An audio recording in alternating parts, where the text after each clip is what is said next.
been good so far, except for the publisher with that anthology hasn't even put it out in hardback yet. It's only an ebook. Oh, really? He's not doing like the Amazon. It's really weird. It's like, well, do print on demand at least. It's been out since December, and it's still they don't have a hardback format for it. So I'm like scratching my head, going, "What's going on Why? here?" You gotta click I a don't button. know. You gotta put a little check mark in a box. Yeah, do a print on demand. That way, it's not costing you any money.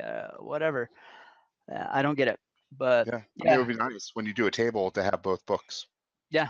Well, see, the second book's finished. It actually I sent it to the publisher on Monday. So So about a year from now, you'll be a 2-book author published. yes, yeah, That's exciting. that's okay. Every other year. Every other We'll year. see when the next book comes out because of school, but we'll see. Yeah. So you'll be doing 3 things: the day job, school, and writing a Writing. third Oh, book. and then there's the podcast. So yeah. Yeah. Well, I mean, that's actually going pretty good for you, I think, right? I mean, that's a pretty big success in today's world of media content creation. Yeah, it's going well. I mean, sitting down going through these classes, it's like, okay, I need to do some different things. I'm going to sit down with my team and we're going to have to do some reorganization. So, yeah. Let's talk about what kind of things would you be doing differently? Well, I mean, I need to evaluate my competition, especially locally and outside, and see what's working for them, let alone looking at what shows are working for us. Because where I think other people are succeeding is because they're narrowly focused in on a particular audience. And since we're like covering all things geek, I think we're just too widespread. Because when we started, it used to be gaming and author interviews, and now we've kind of expanded so much. I think we either need to have one team cover like movies and stuff like that, and another team do another show, where we can still do that, but we're not spread out. Like in a show, we're covering so many topics that I don't think we're being effective. I think shows like The Nerdist, they have that roundtable discussion group where they just cover everything that happened that week, or Collider does the same thing. Yeah. That's basically like a news show that covers all the geeky news Yeah. that's out. I don't know. I watch The Nerdist. I like it, but then they have Jennifer Chobot. So Yeah. how do you compete with that? Yeah. No, and that's the other thing. You got to compete with that. Yeah, you have to compete with And that. And I mean, what else is it though? I mean, is it just her, or is it a Nerdist label, or is it luck? well, at this point, it is just the label. It's the brand. Everyone knows Nerdist. And so at first, I'm sure it was a little bit of luck and some money behind it. And Well, somebody bought them. They're not just Nerdist anymore. They're with a production company yeah, that makes movies too, and they're not shy about online content. They produced the few films that Grace Helbig did. Hmm. God, I can't remember the name of the company though. It'll come to me. But yeah, Chris Hardwick is a non-inclusive CEO. He just sits there as the head of the Yeah, mast or something. But yeah. I it's mean, quite fascinating. They just changed over their whole formatting. Like everybody jumped ship. All their podcasts just went away. I mean, they had all yeah, these great ones. Chris Hardwick left. What's his face? The guy from Crashing, he left. Pete Holmes. A bunch of people like that. I mean, I don't know what's going on. it's probably they're gonna change it, and they're either gonna focus it in on a couple of things, or they're just gonna rebrand it. I don't know. We'll see.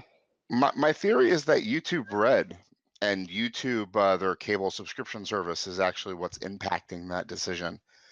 Yeah. Everybody wants to be cable ready. I mean, nobody can curse, nobody can talk about drugs, nobody can talk about an extremist political view.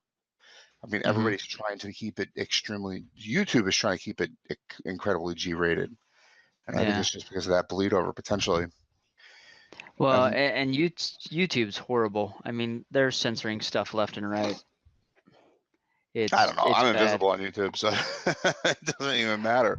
I mean, they have I nothing to. mean, we had videos on there that just showed clips. I mean, we were talking about, you know, like we had one that showed clips from Star Wars Rebels, and they took it off as copyright infringement, and they weren't even that long. It was like maybe 3-4 seconds.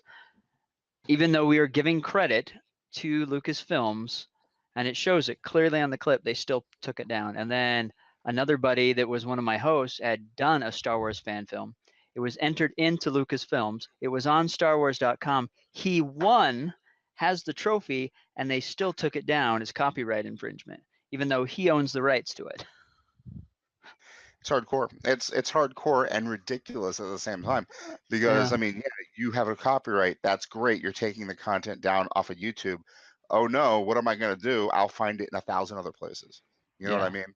Not doing anything. All they're doing, I don't know what they're doing, honestly. I mean, at the end of the day, user-generated content does not seem to be something that they are concentrating on in No, any not it. form whatsoever. No, not anymore. I think they're going for the big bucks now. And the big bucks are desperate. I mean, I don't know. Personally, I don't know what your likes are and what your dislikes are, but I personally do not want to sit on a couch and have entertainment wash over me interspaced with commercials. You know what I mean? Oh, I hate commercials.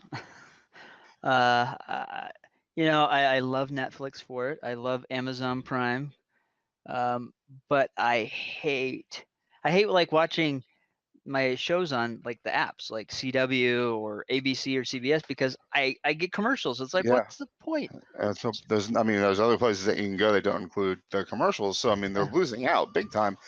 I mean, I, what we're witnessing is a giant war with no blood. yeah, I mean, especially with like CBS, you have to pay for their app. So why am I paying money to watch commercials?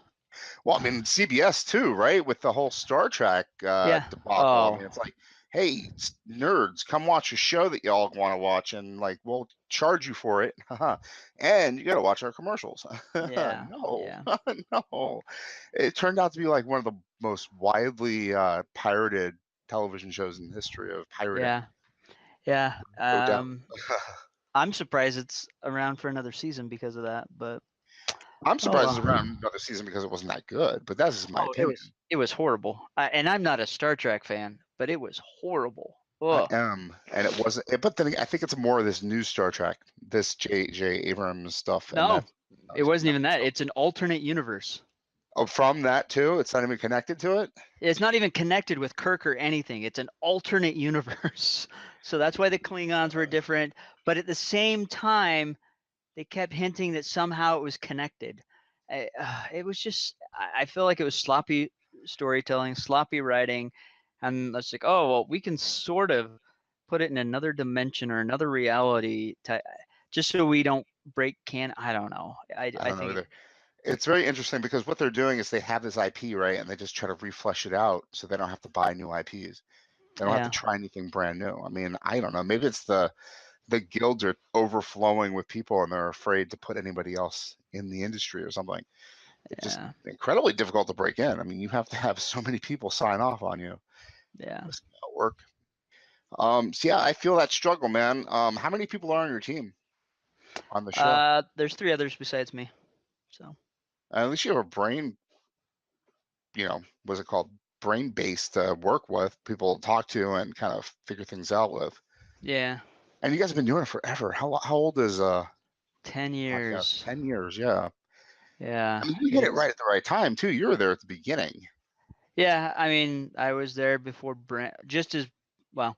just as Brandon got the Wheel of Time deal, just as Dan Wells and Larry Correa and a bunch of these other guys, just as before they hit it big. So, Do you yeah. wonder why you weren't able to catch that wave?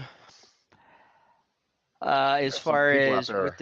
with the show, Yeah, I mean, people are making uh, like 7 figures, or they were at one point, right? yeah, it's People just made fortunes. I just did not know at the time how to get it to that point. Um, so it's inexperience and not knowing how to sell it. Yeah, right. And Same thing with the novels too, right? I mean, yeah, you write something and then it's like, boom, brick wall. What do you do with it? How do you get it yeah, into people's eyes? yeah, Lots of people's eyes. I mean, there are 300 million people in this country alone that we know speak English. How do we get that book underneath their eyes? Degree in marketing, what an interesting idea. I mean, have yeah. you any idea? Is it helping? I mean, I'm only a month in. Well, not even a month in. A couple weeks in. So we'll see. I'm sure it will. I mean, it's going to teach me how to, if nothing else, just how to sell my book better and how to get it in front of other people. Are you a straight up freshman? No, I mean, so it's a bachelor's degree. So, um, so yeah, it'll be my third year. But hey, It'll be your third year. That's not too bad. I mean, get it over with. It'll help. I mean, everything yeah, helps, right? Every little bit of information in the long term kind of works yeah, out. I mean, one of the reasons that I want to have you on the show today was not only to catch back up, figure out how you're doing with the whole writing game, but also to possibly talk about magic systems. I think we yes. kind of mentioned that last time we talked too, as in Sanderson's unique magic system. I am more than happy to talk about magic systems and my theories and thoughts on them. Do you have a magic system in your novels? Magic has appeared in the second book. In the second book, not the first. Well, the first one, the only one that really has magic is the dragon. Um, but it hints that there is other magic. So, yeah. And well, how do you work it? So it is very elemental based. But so basically, do we want to record this and explain it, or Huh? have we started the show already? I started it a long time ago. Okay. There just was no intro. I'm just so used to intros. Anyways, No, so I like to just start and then pick a more natural spot in the conversation to actually publish. And I don't know. you're fine. No, you're fine. I forgot the other day to press record, and I'm having this conversation with this Oh, guy, and it's a good conversation. We're getting along, and like look at my screen, it says, it's green. I'm like, holy shit. oops! I've done that before. It's horrible. What's worse is it looks like it's recording, and then at the end you have nothing. Yeah, and then you hang up, and you're like, all right, I'm gonna go edit this, and you have nothing, and you have to go back and say, can we do this again? Yeah. Yeah, that's only happened one time. This guy had come back from Iraq and started an online gaming company. He was going to build this huge game. He had like 75 people he incorporated from various resources on the internet, and we had a great 90-minute conversation. And I Nice. played it back, and it's just him. Oh, Just him. It's only happened to me twice. I mean, of course, I've messed up scheduling a few times, but like technical stuff like that, thank God, like has not been a huge issue with this nice. whole endeavor. But anyway, Yes. Sanderson. I mean, Back to your question Sanderson's the about guy, magic. right? I mean, in terms of magical systems, he's the one that you really want to pay attention to because he's got the logic and the reasons and all that good stuff, right? Yeah, but I think a lot of people are kind of piggybacking on that. But because for the longest time we've had Tolkien-based magic, where it's just you got a wizard and they just cast fireballs or lightning bolts, or there's just no reason behind it other than they're wizards and they can do that. Yeah, that was my Um, thought with Gandalf too, right? There was a waving of his hand or saying some kind of incantation. He just had the ability to launch yeah. fireballs and lightning bolts. But wasn't he some kind of demigod too, Well, though, at the yeah, end of the yeah. day? So that's one thing that a lot of people don't realize is the wizards in Lord of the Rings are actually a demigod. They are part god. And so I can't remember the exact name of their. I think it's Oh my Valar. God. Whatever. Um, I couldn't pronounce the name of the book that information's in. the The Silmarillion. Yeah, Yeah, Silmarillion. but I think they're called Valar. People are probably gonna roast me if that's incorrect. But anyways, yeah, they're pretty much like demigods. And so that is why they're able to cast magic like they can, which is awesome. That's fantastic. Then you move forward and you have, You know, like if we go to Dragonlance or Forgotten Realms, you have wizards that have to spend tons and tons of time studying these spells, memorizing them, and then going out on the field. And once they're out of those, once they've cast those spells, it's gone, and they have to keep going on and on, memorizing and losing spells and blah, blah, blah. So there's a lot of work involved in that. And then then you eventually get to Sanderson, where he's like, okay, I'm going to have my magic system, and it's all going to be based on physics and logic and so on and so forth, which is cool and amazing when it came out. You know, I feel like nowadays we have kind of the Matrix effect, where, you know, we saw the Matrix, it was an awesome movie, and you had that slow motion where Neo goes back and the bullets are zipping past him and then he snaps up. But it seems like we have that moment in almost every movie now. Yeah. Yeah, we even saw it in afterward. Yep. yeah, we saw it Commercials in too on TV.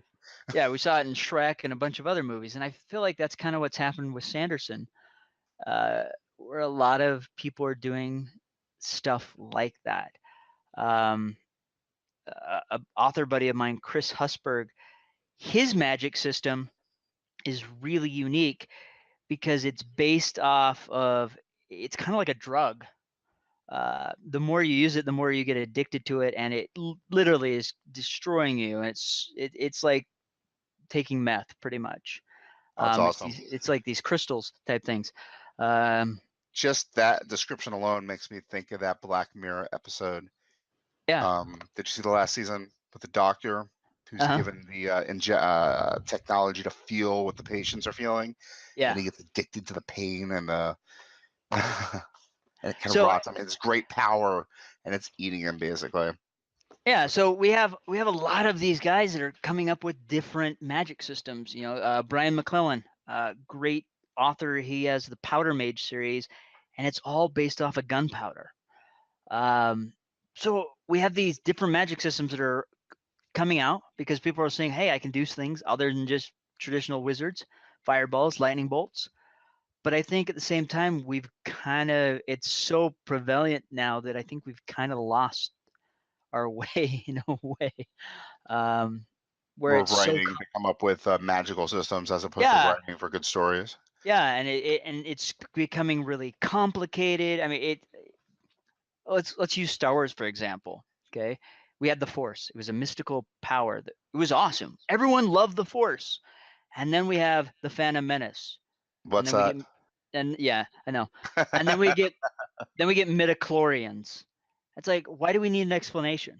It was this cool force that just allowed this to happen. We didn't need any more than that. I like the fandom explanation for it, where what the hell's his name? Jin guy. What's his name? The Jedi who came up with midichlorians. Oh my gosh, it's Liam Neeson. I'm gonna get fried for this. That character. Qui-Gon Jinn. Qui-Gon Jinn. There it is. Qui-Gon Jinn. Exactly. I was going in that direction. My mouth didn't want to form the syllables, but that he's an extremist, and that his ideas are kind of like an anti-vax or something, just ridiculous and out the extreme. Yeah, he's an extremist, which is fine. We've seen those in the Jedi before, but it's just another example where it's like we're kind of stretching too far for an explanation. But you know, Brandon does a fantastic job with his magic system. What does Brandon do exactly? For somebody who doesn't read their books like me. Well, no problem. So basically, his magic systems are cemented in reality, in one form. I'm going to use Mistborn as an example. Still pushers, so they have the ability to push anything with metal away from them. They have to ingest metal and burn it, which, yeah, that's a little weird. I don't know anyone that likes to swallow metal, but these guys do. And that gives them the ability, a special ability. And so they're able to push metal away from them. However, because there is physics in there, 90-pound girl tries to push a 400-pound dude with a metal belt on his waist. She's going to go flying back because he weighs more than her. So it's not just, oh, I'm the 90-pound girl, I can cast a spell and he goes flying away. There's some physics. So she has to anchor herself to something that's heavier than him to get him to move. So she's pushing against something. So she's kind of getting squished in between, in a way. So there's that. But based on that world, there are 16 metals. Every metal gives a different ability. And then there are individuals that are super special that can use all the metals, and those are called Mistborns. But even then, if they don't have the metal, they're normal everyday people. They have to have that metal to have those special abilities. So it's not like, hey, I'm Superman, I'm always super strong and powerful all the time. There is a limit.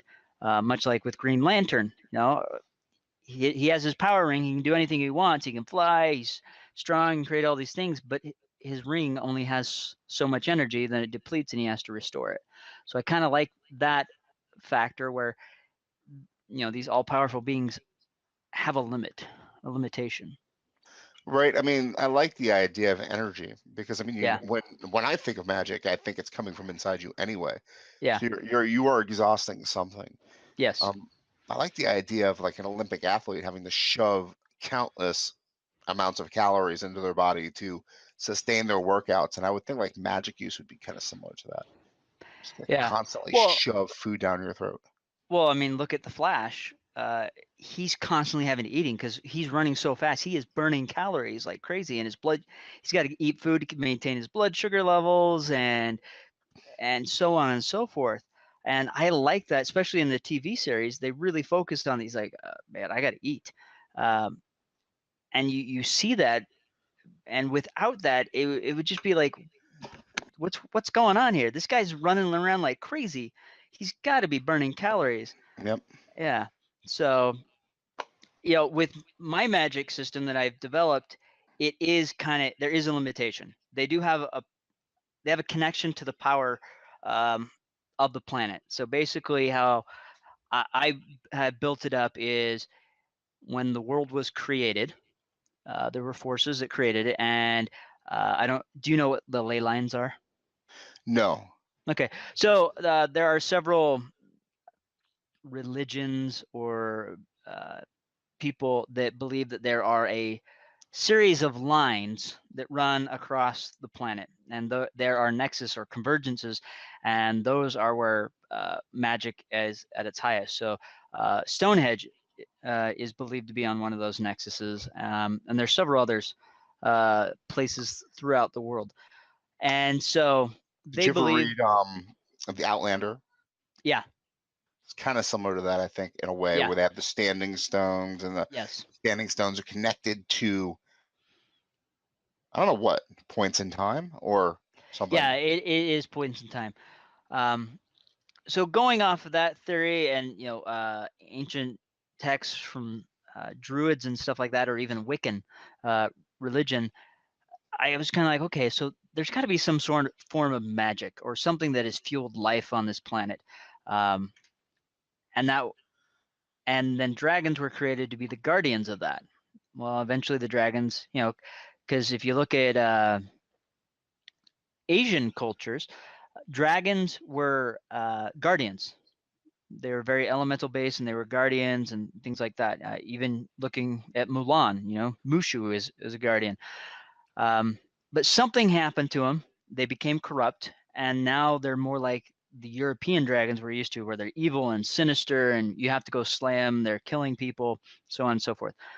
So that's what I've done. They have always had a connection to this magic, and that's what they've used. Then there are a few individuals that have been granted access to that power that is within there. So what they have to reach inside themselves and access that power and channel it through them, kind of like like with the Green Lantern power ring. They have to channel it through them and turn it into what they need at that point. But they are limited. It does drain. It does deplete their connection to it.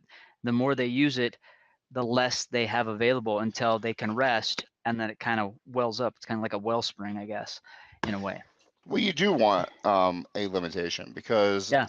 like a limitless font of magic would create very corruptible characters, I would think. I mean, they never have to stop. They never have to think about the consequences. I mean, they have none. They can just constantly create this thing from nothing. Yeah. Well, that's where that quote, power corrupts, ultimate power ultimately corrupts, That was something like. that's exactly what I was thinking about. Yeah. I mean, if you have all the power and you never have to think about what's going to happen after you use it, I mean, just keep using it. Well, I mean, that kind of goes to Brandon Sanderson's Reckoner series. I don't know if, well, you probably haven't read it. I'm really So trying hard to get into them. I have like no, you're the 3 of his books on my phone. I've started. I mean, supposedly I'm supposed to start with one, and I just cannot get into it to save my life. But then again, which I had book? a hard time with Name of the Wind. Oh, I can't even tell you what it's called. Okay. I don't think I'm supposed to start with it. Oh, okay. Well, yeah, I mean, so the Reckoner series is not like anything else he's written. It is superhero based. It's actually it's the real world. Um, The and Way of the suddenly, Kings, or The Way of Way of the Kings. Kings. Yeah, Way of Kings, Stormlight. Those are tough reads. They're really thick. But the Reckoner series, so it opens up with this guy that has become a superhero, and he ultimately is the main villain of the whole series. He's like Superman. He can fly. He's super strong. However, this one character, I think he's like 10 at the time that the book starts, he saw him bleed. Um, and so, but this is a guy that's impenetrable, like tank shells hit him. Somehow he bled from something his father did. He fired a gun at him, and it skimmed his cheek and caused him to bleed. So the whole point of it, he wants to kill him, and he's trying to figure out how he died. But all these superheroes have slowly become corrupt and evil, and even there's this other characters that's on the good side. He doesn't use his powers because every time he does, he just wants to become evil. He wants to like kill everyone around him, and it's just really interesting how he wrote the characters because they're not really good guys. Well, Sanderson Um, gets a lot from not explaining everything, right? Because that becomes part yeah. of the plot. And the plot is this thing stretched over like 70,000 books or something along those Yeah, lines. yeah, and that is the other problem is we have a glimpse in the story, and he does know the overall arc. He knows why everything is happening. Why, but I mean everything except for the Reckoners is connected. Mistborn is connected. The Stormlight Archives, where the Way of Kings is, and is connected. Elantris, War Breaker, all the worlds are connected, and there's a reason why everything's happening the way it is. We just don't know the full story, and that is another part where I know a lot of people are going, what? Why if this is all connected, why do people ingest metals on Roshar, or not in Roshar, in Scadrial and Mistborn, but on Roshar they have these like power armor and these mystical blades that appear out of nowhere. Um, and the answer is we'll find out. I mean, really, that's the Yeah, I truth. mean, ultimately, that's what's going on. I mean, Sanderson summed up the Wheel of Time, right? He wrote the last book of that Yeah. series. So, I mean, he's been a part of that kind of let's write until we die type of mentality for a long time. Yes. And he knows when he does die, somebody will slap a chapter onto the novel he's been writing his entire life, and that'll satisfy the fandom. Well, Um, not only that, he has a team of people that are working with him, his copy editors and stuff like that work at his office there, that know this material. I'm pretty sure that if, heaven forbid, something were to happen, they would be able to finish it because they know the story, and they're accomplished writers in one form or another. Maybe they would bring in someone a little bit bigger name, but they could easily help them finish it. who would right now, if let's say Sanderson's 90 years old and he keels over midway through his last book, who would they put into that, you think? If there's a name writing today, who do you think it would be? See, I don't know. I mean, because he's not 90 now, and there could be someone so much better, or Somebody someone that's coming so up? much craftier. Yeah, So that would be interesting. really tough to say because you know, like Brian McClellan, I know that he's worked with him, and I think he could do a fantastic job with it, but it's not really his cup of tea because he does the powder mage thing and it's completely different. But he did learn under Brandon, and he knows Brandon's style, I would assume. Do you think it gets exhausting reading fantasy stories, novels, and whatnot, and having to deal with these new mechanics every single story? Everybody's trying to be unique and explain and world build and be, the original one. But as a reader, do you find that it's difficult?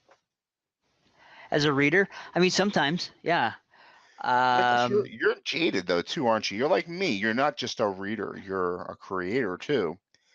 So I yeah, mean, I guess let's think about the readers, people who are out there going, I need another fantasy book because I'm almost done with the one I have on reserve. You know what I mean? mhm. The Well, real readers, the ones that always want to constantly be reading. Do you think they get exhausted with it? And what do you think they I enjoy? think it varies. I think it varies. There are some people out there that just want a fun ride. They want to be able to pick up a book and just enjoy the ride Jump on without into it. having to think so much. And that's where I think, as great as Brandon's books are, I think a lot of the time it misses the mark with those type of people because you have to think. I mean, really, you have to think on that with those magic systems, and it's really complicated sometimes. Um, and it's not a quick jump in and have fun, and that's probably why you're struggling with A Way of Kings. If I were to Well, I'm sig- struggling because I've got like 1,000 books open and I can't decide yeah, which one I'll read. yeah. I I mean, wish. if I were to pick one of his to jump into to start, I Yeah. would say Elantris. It's a standalone. It's really simple, and you're learning the magic system as the story develops. And the writing So style too, right? I mean, that's most important. Once you get into the way the guy's trying to tell the story, it's so much easier to just ride through his yeah, series. yeah, and that's where I started. And so I might be a little bit biased, but by starting there, I learned his style. I learned about the magic system. And then when I went to Mistborn, it wasn't so jolting because it wasn't like because I tried reading Mistborn before and I'm just like, oh my gosh, what I don't get this because I Mhm. had been used to traditional magic up to that point. Um, but by reading Elantris, that helped me get in. I understood the mechanics, and then I went from there. I had a friend recently ask, "Okay, I want to jump into Brandon's. What do I start with?" I suggested that one. So far, he's enjoying it. Um, Well, that's what I want to do is enjoy a book. I'm having a hard time finding something good to look through to read right now. yeah, but well, I'm gonna jump back to like Tracy Hickman, Dragonlance, Uh-huh. fantastic writer, wonderful novelist. But him and Margaret Weiss tried to do a trilogy called the Sovereign Stone trilogy, which was something very unique and different, but it was really drastically different in the magic system. Like so different in a way that it took me literally almost 4 years to read all four books or I'm a three books. huge fan of them as a Yeah. writing duo. I really love those the um the books the twins, what are they Oh called? yeah. Yeah, and it's Yeah. just really good stuff. And I just had a thought though. I mean, in terms of they do write those books, and if Uh-huh. you're a fan of them and you pick up one of their new books, I mean, I, I bet there's a little bit of a feeling of betrayal having to jump into something new when you're expecting a warm bath and you get something that's Yeah. not a warm bath. Yeah. I mean, it is kind of tough in some cases. This series was just it didn't flow. It wasn't fun. It was very deep. There were so many things going on around that I would have to stop and go read something else and come back, and that's why it took me so long. Um, but there have been other books that they have written that haven't been that bad. The Dragon Ships was really good. I just wish it would have ended better. Um, but again, it's when you go from when you're expecting one thing and then getting something really deep. I think we struggle with that. Um, Now, on the flip side, you have those readers that are looking for that. They love that. And in that case, I think they're, if you give them something simple like Dragonlance or, even the Dark Elf books from R.A. Salvatore, any of the Elminster books from Ed Greenwood, they're going to look at that and go, I don't know. This is kind of Well, these boring. books are also kind of built off of a game magic mechanic too, Yes, they are. like D&D and whatnot. I mean, it's already got that pre-established, and you kind of understand how that works too. 'Cause, I mean, it's been written, it's been canon for a very long time. Yeah. And that's that basic magic system. You got wizards that throw fireballs, lightning bolts. All right, we're good. You got elves and dwarves. It's a very simplified version of of the Tolkien type theme. I mean, there isn't really a lot of magic in Tolkien that's not directly given to the humans by gods, by higher Yeah, beings. yeah, But in D&D, anybody can be a magic user as long as their intelligence is high enough or their wisdom is high enough. And everybody can be a warrior as long as their strength and their constitution's high enough. yeah, That's basically how the magic system works there. yeah. In a way, I mean, with Dragonlance, the wizards can cast spells only to so much strength, and then they have to take a test to see if they can cast higher spells, and that test can kill them. So not everyone goes for that, and sometimes they get crippled or whatever. But so there's at least a little bit of a limitation set there for those that are casting higher, more powerful spells. They've really worked to get there. But unlike where Karen Miller, she did the Innocent Mage, or no, that's not the Innocent Mage is the first book.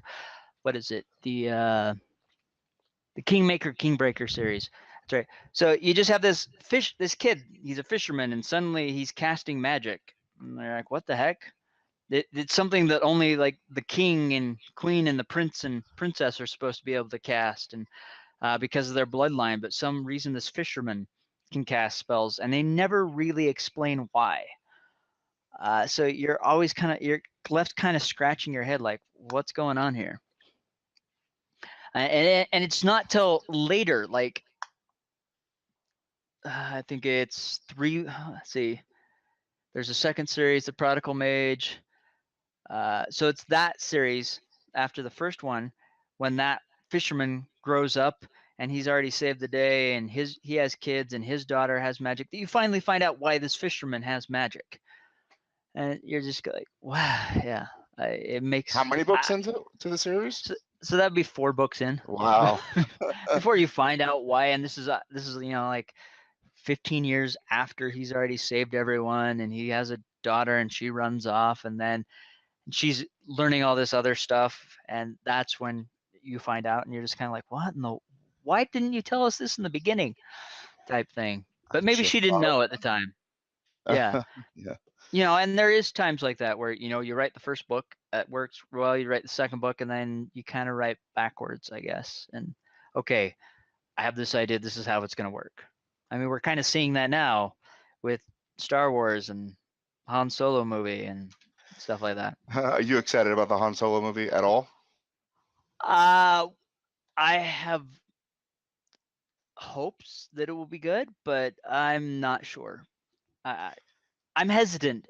I just don't see anyone playing Han Solo that can capture the magic of Han Solo other than Harrison Ford.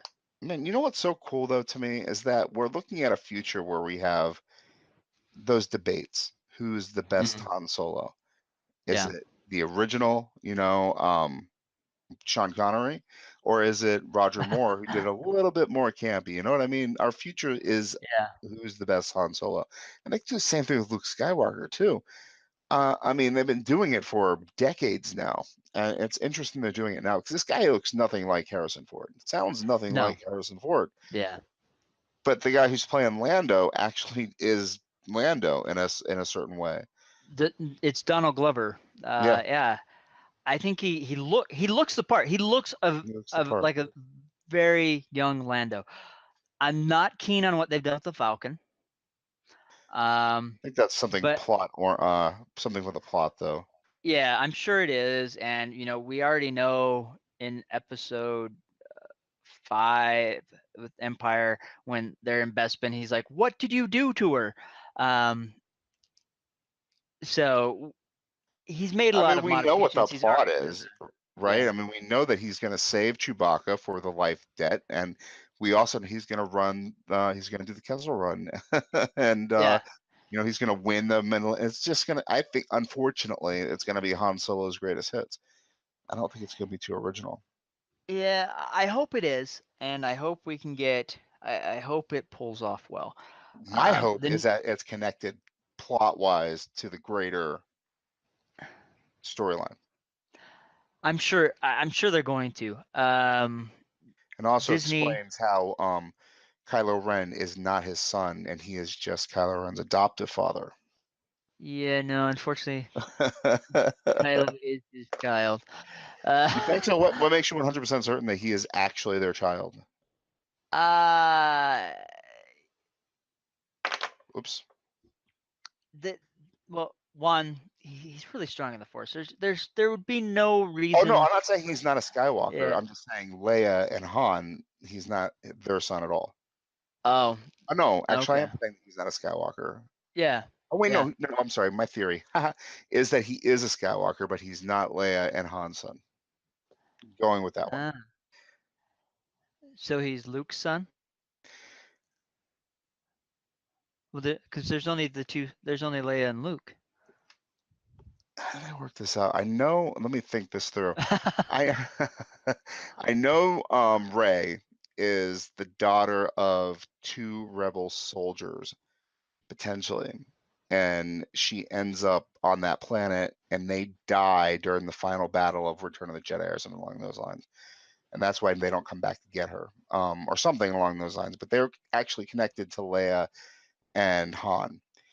Yeah. And Kylo is the son of Luke Skywalker through some kind of connection through a woman that we don't know who either died or they had some kind of tryst on Tatooine when he was a Hmm. teenager. But ultimately, he does not know that Kylo Ren is his son, and he is given to Leia to raise as her son to protect the child from the legacy that is Luke Skywalker and Anakin Skywalker. Huh. That would be interesting if that's the case. I mean, what else are they going to do? I mean, it's so boring the way it's set up right now. It's like, okay, you killed your dad and you didn't sleep with your Yeah. mom, so it's not necessarily Oedipus. You sort of killed your uncle because he force projected himself across the galaxy, even though he'd closed himself off from the Force for decades. He suicided And himself to save the 5 people yeah, left. I I mean, love The Last Jedi. I mean, I really thought it was a fantastic I movie. I've only seen it once, but so I know a lot of people disliked it. I sort of hear Now, 50%, right? Like half the people who yeah. saw it were like, no, it's not Star Wars. So from a storytelling perspective, it was a fantastic movie. It had everything 100% you agree. needed.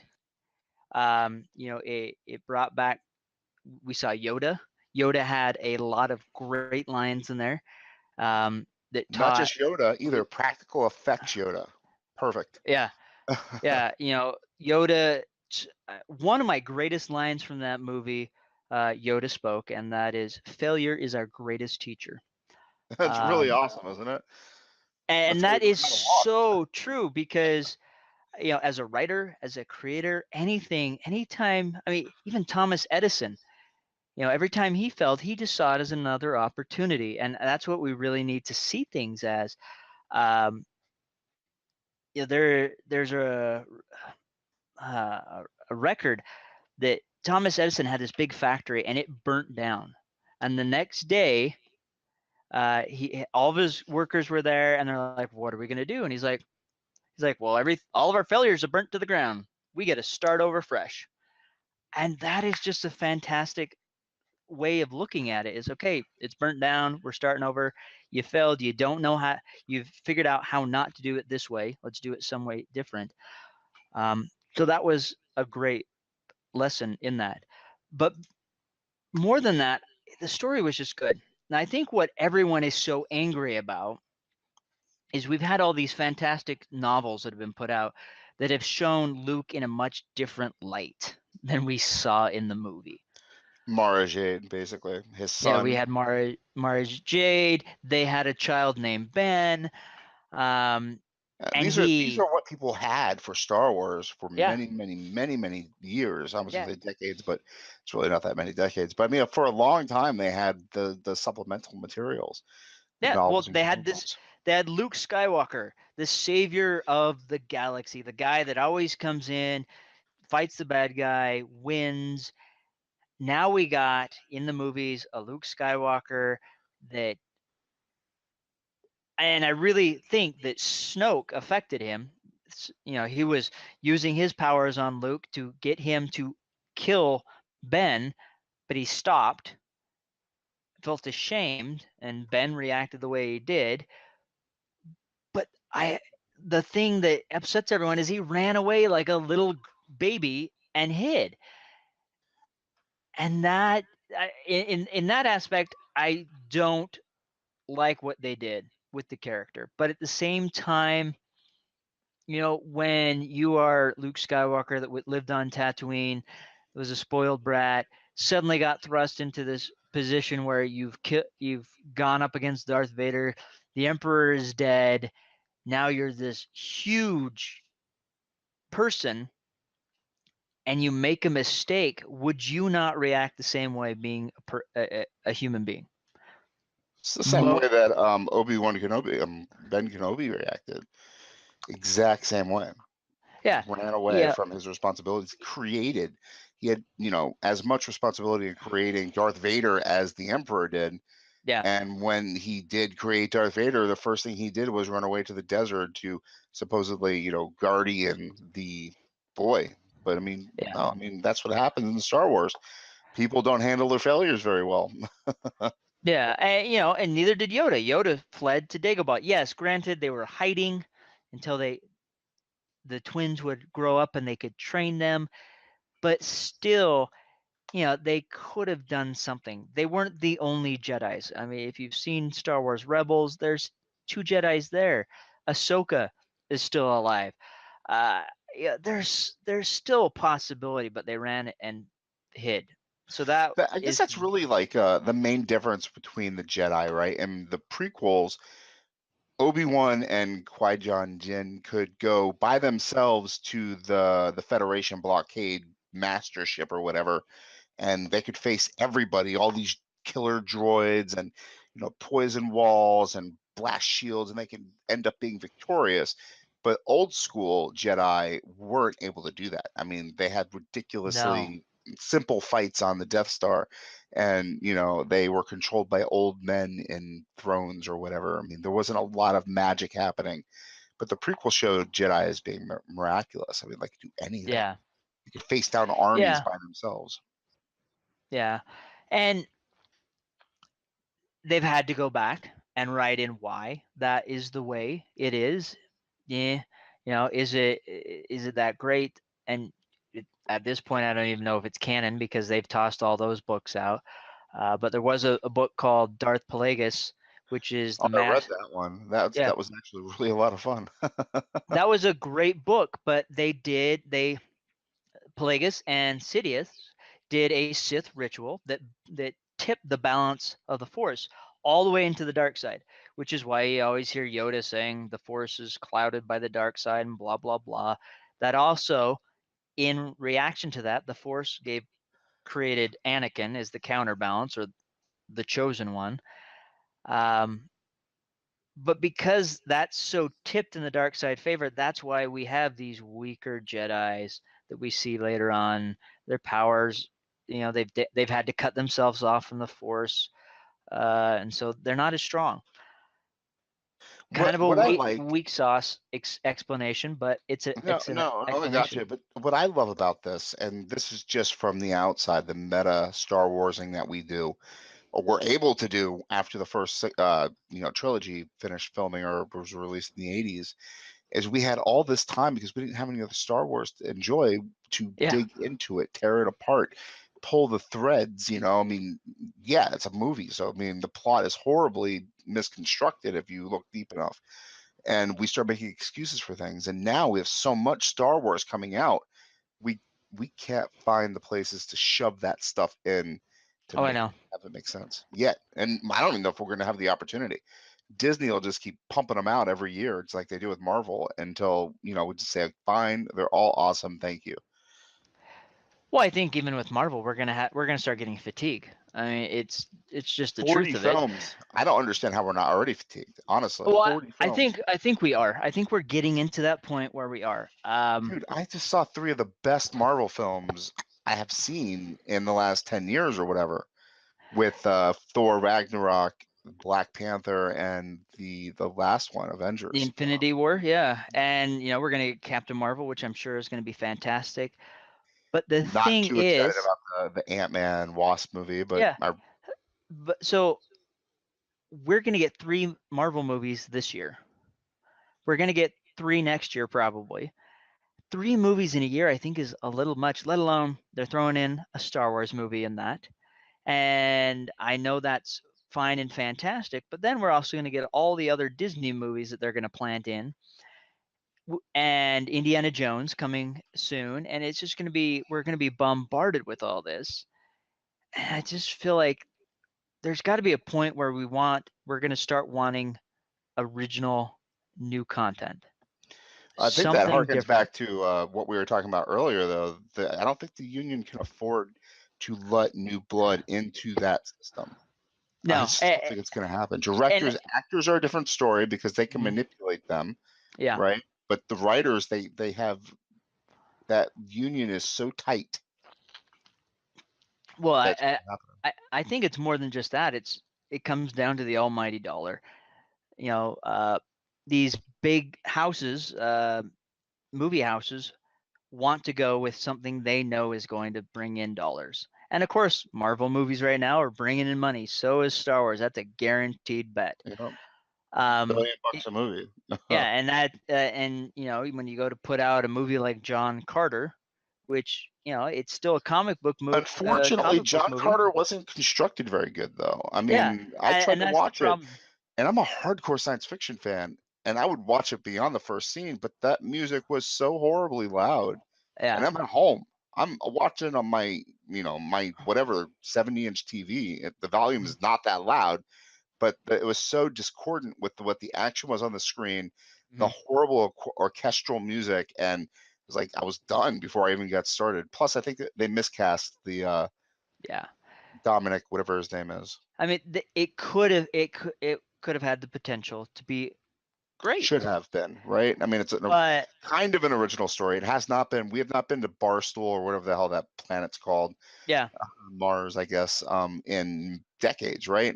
What Burroughs wrote those books in the early 20th century. yeah, Should have been great. Should have been great. it should have been. It failed. And so it's just another example. Like, okay, well, we're gonna not go with something like that. Ender's Game, another great movie. It could have been, and they didn't deliver. It was okay, but they didn't deliver. And so even then, okay, there's another example. Oh well, we can't do these. Let's just stick to these type things. It's so frustrating. And every now and then we get like the Maze Runner or Hunger Games, and luckily those are small enough that they get, we get 3 movies, we're done. Yeah, I didn't enjoy them though. I didn't. They're the same movie for me. they pretty much are. you know, say it's you got Interstellar, kid. Martian. I mean, those movies were miraculous. When Yeah. the Interstellar was kind of knocked down a little bit by the fans, but I mean, what's the other one that he did about dreams? Um, Oh, I you can't know, think of it. Inception. Yeah. Inception. What a miraculous movie. I mean, these are really good speculative movies, Yeah. And, but they and don't happen very often. I mean, they don't. And on top of that, they were done well. I mean, Martian. Oh my gosh, fantastic. Uh, they they got the right cast. They got it, and again, it's almost like a book. It's all down to hitting perfectly at the right time. You could belt out book after book after book. It's when you get that magic moment. But on top of that, you're also working. You're having to sell yourself. You're having to sell the book. You're having to get out there to get noticed. Because if you're just writing books and putting it out there, even if it is through a publisher, it's hard to get noticed. It's not going to explode unless you have that lucky strike like Christopher Pye did or J.K. Rowling, where it just clicks and people just start wanting it everywhere. And then they tell other people, and then it just keeps, it's like a zombie virus, and it just keeps going. Exactly. You want that zombie virus. And my thinking is, if George Lucas obviously did THX 1138 or whatever that movie was that he did before Star Wars, if he had said, you know what, this is my thing, I'm going to make this movie the rest of my life, we never would have gotten Star Wars. You know what I mean? No. But he made 11, whatever it was, THX 1138, and said, okay, good. That movie's in the can. I'm going to move on to my next project. And then that happened to be Star Trek or Star Wars or whatever. And it blew up. And that became the rest of his life. But his goal was not to write Star Wars every single year for the rest of his life. It was dictated by the fact that he could make $1 billion by doing that. I mean, to me, I think you need to find your story by writing many stories. Mm-hmm. Well, and I think that's what going back to Brandon, that's what he's doing. The only thing is he's now said, okay, there are all these different stories going on, but they're all in the same universe, and I was going to say, they're all in the same world. They will all brilliant. converge, but each planet's different. Each planet has a different magic system, and so it is different. It's like reading a completely different series every time. It's not the same thing. I realized the other day, the work that I'm working on right now, the novels and the short stories, I could set it all in the same type of universe. I mean, it's a more realistic based universe. Mm-hmm. You know, it's very similar to the one that we live in, but I could do a lot with it. I mean, there's so many things I can do within that universe, and the stories can be varied. I mean, that doesn't have to be one dude on a horse that they call Conan. You know what I mean? Yeah. It could be a lot of different dudes doing a lot of different things in a lot of different eras within the same universe. I think that's really. And I think a lot of people are gravitating towards that, because even Stephen King's done that with The Dark Tower.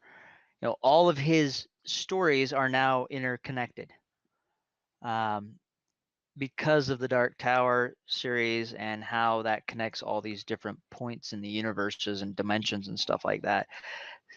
And in Are a you way, talking about the Dark series, the Gunslinger from the first movie, the book, to the one that just came out, and then all of his other fiction on top of that kind of works at the same time? Or so Christine, Cujo, the Pet Cemetery, all of those worlds converge based on the Dark Tower from the that's Gunslinger. interesting.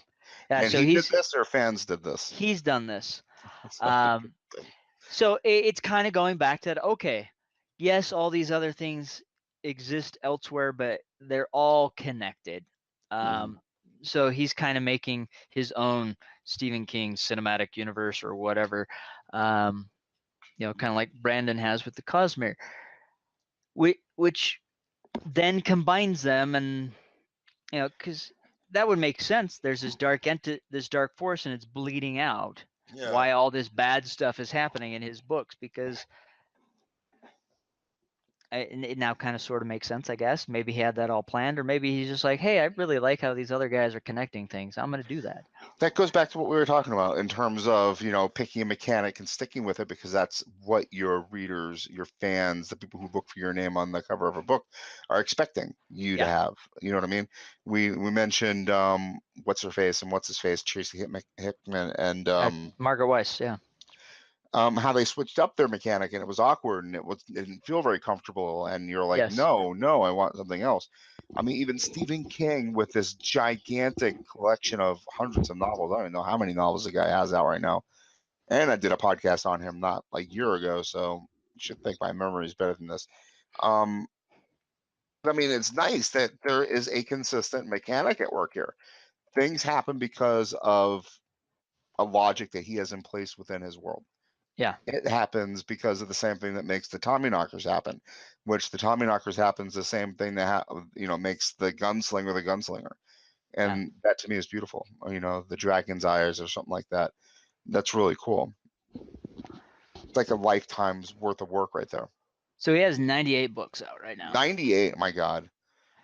I looked up Stephen Hawking accidentally. I'm like, why is Stephen King in a... Nope, that's Stephen Hawking. Yeah. Well, And that is the thing. There are some authors out there that, you know, that have gone from writing, we'll say horror, to fantasy. And some people are like, okay, I That's can make, very that makes sense, right? I mean, yeah, it makes sense. And it also makes sense you would write science fiction too, because technology is a form of magic. yeah. And some people are okay with that, but it seems like, and maybe I'm wrong. I've just seen this with a few, that if you start jumping around to different genres, you start your readers start going, okay, what's going on? But if it's all connected somehow and you can show that, I think it's a little bit more believable to them. Okay, this universe exists on the dark side of the universe, and so there's a lot more negativity going on here. Kind of like how we have, Mhm. looking at D&D, this is kind of like the Ravenloft section of everything, and over here with the fantasy, this is more light. This is more on the light side. So we got that. And then over here, we got more technology or something like I think people, if they have that overall understanding that it's all connected, but there's some sort of mechanic to why they're all connected and the way they are, their understanding of that. Unlike where they're bouncing all over the place. It's like, okay, why are you writing horror and then fantasy and science fiction? And Well, that yeah, was Stephen King the entire time, wasn't it? Where he it was writing was. It fantasy and was. then coming back around writing horror and then writing a mystery and whatever, or a children's story, not a children's story, but a young adult story. And Mhm. at the end of the day, at 70 something years old, however old he is, he's like, you know what, guys, surprise, everything's connected. I mean, Yeah. he wasn't all along going, hey, the aliens and Tommy Knockers is the same thing as it. And his readers weren't doing that either. They're going, hey, here's our money, write another story. They didn't care. But at the end of the day, this writer, this artist was saying, hey, look, guys, Derry, Maine, that's my creation. There's no Derry, Maine. That's my Yeah. world that you were in this whole time. Yeah. That's really awesome. I mean, that means that he's not doing it for the $500 million that he has in the bank. He's doing it because he has this thing in him that he's been building, this diorama of real life. Did you ever see Yeah. that movie, Schenectady? I think that's what it was called. The guy who did Skin. adaptation directed a movie called Schenectady. Cindoche, I No, think it's spelled. It's I um, cannot. it's a, it's a crazy. It's really insane. It's one of the last movies that see or Philip Thomas Hoffmore did before he died. Okay. Yeah. It's about a director, a theater director, and he slowly starts putting together this production of a city. Basically, it's like New York City, but he wants to put it on stage, and he wants to make it as real as possible, and he wants to make the people as realistic as possible. And as the movie's progressing, the play is getting huge, bigger and bigger and bigger, until he has to put it in an airplane hangar, or he has to make it take over an actual town. And as you're watching, I mean, things are constantly changing. Like even the director starts becoming a character who is also a character within a character within a character. It just becomes crazy insanity. This director trying to capitalize or capture his world like that. Yeah. No, and that's kind of how writing is, I think.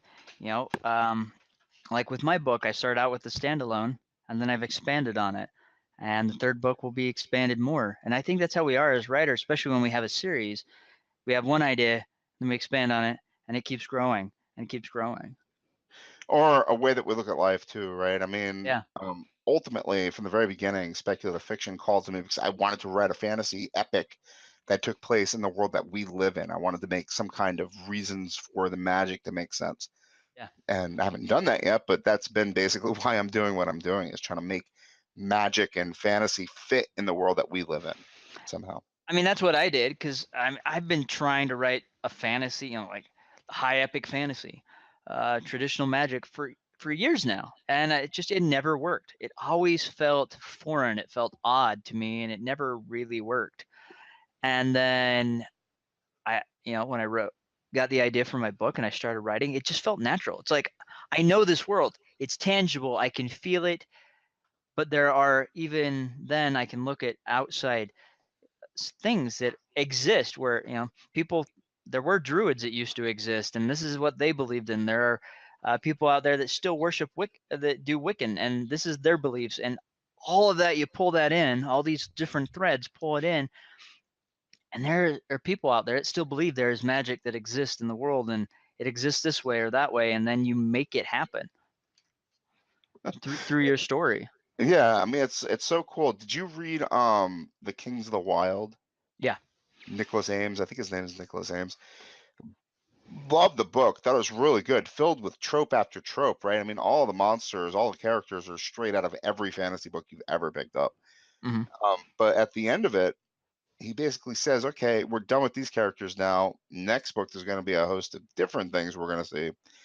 And I like that. You know what I mean? It's like, I've written this thing, I'm going to put it aside and I'm going to start something completely new, but it's going to make sense because we're going to set it in the same world. Yeah. No, I think that's fantastic and enjoyable, and we can do that. I mean, J.K. Rowling is kind of doing that herself in her And own she world. promised that she wasn't going to. She was like, dude, this is my last book. I'm not writing another one in the Harry Potter world. Or did she say that? She Yeah, said she's not. I think she said she was done with Harry Potter. Um, but again, and this is against nothing against anyone. We want money. We need money to thrive and Yeah. survive. And she did try another book. It didn't do too well, and people expect Harry Potter from her. So instead of going back and writing more about Harry, we've got the Fantastic Beasts series that's coming out, and people are loving that, and that's fantastic. And that way she gets to write something different, expand upon the universe that she's created, and not have to go back to that story that we already know. I mean, in my opinion, Harry's story is done. I mean, what else can you add? Yes, I guess you can write about his kid and stuff like that, but I'd rather and have and be this. nominated for a Tony Award before the Yeah, show gets out of rushes on Broadway. I yeah. mean, I mean, it's crazy. it's really insane what she's done. I mean, you're talking about a magic system too, based off of mythology and Shakespeare and Hmm. various other things. I mean, basically, it's a really interesting way to construct a physical based magic system, right? I mean, everything has a reason for working. Everything needs to go in Yeah. the right direction. You need to put the right ingredients in your potions. You need to twirl your wand the right way. I mean, there's really specific things that need to take place. Well, and that's the one thing I did like. I'm not a huge Harry Potter fan, but the one thing I did like is even though these guys are powerful wizards, they still had to have that wand to cast their big spells. Yeah, they weren't all powerful, Yeah. right? I mean, they Yeah. were very limited in what they were able to do based on what they were trying to do. I mean, there were Yeah. rules governing that. I mean, Their yeah, what? knowledge and everything to that point. And how many times do we see Harry mess up or get hurt? People were dying around him. It wasn't like everyone was surviving. So I really like the realism in that and the the flaws in the characters. I mean, how many times can we stand hearing Ron Weasley whine or complain? But it happens all the time, which I think Yeah. he's a more solid character than Harry is, to be honest, just because he's more real. He shows his fear, but he's still there at the very end when Harry needs him. I mean, even the main bad guy set himself up to be reincarnated 7 times if he needed to. Yeah, I mean, he expected to die. I mean, he expected to lose time and time again. yeah, I mean, ultimately, it could have been, 49 books. yeah, I think, weren't there 7 Horcruxes by the time the seventh book happened? yeah. I don't know. I mean, yeah, man, that's amazing. And honestly, maybe she would have written more books, novels in that world. But I mean, her novels did fail, didn't they? When she wrote something other than Harry Potter, it failed. It did, And why and would you and want it to made not besmirch and your and I world, right? You wouldn't want to yeah, write a book in your world that's not going to work yeah, or do and anything but destroy your world. and I'm pretty sure that the book she wrote was good. I just think People it's want Harry kind. Potter from People her. wanted Harry Potter from her, and that's all they wanted. And that's kind of we have to write what the masses want. Once we get that popular, that's kind of I would say the downside to becoming popular is then that's expected. And that's why I think Brandon is brilliant by doing all the different things with his Yeah, he's magic not systems stuck, right? I because he's mean, not really stuck because now everyone's expecting that of him of having something different. well, they're And expecting one thing from him as an artist is to be varied and to produce yeah, the multiple series. Yeah. With this system, and he Where doesn't have to write Harry Potter because, I mean, like Terry Pratchett too, right? I mean, Terry Pratchett wrote hundreds of books. I don't know how many he wrote either, but they were all about different things within his world.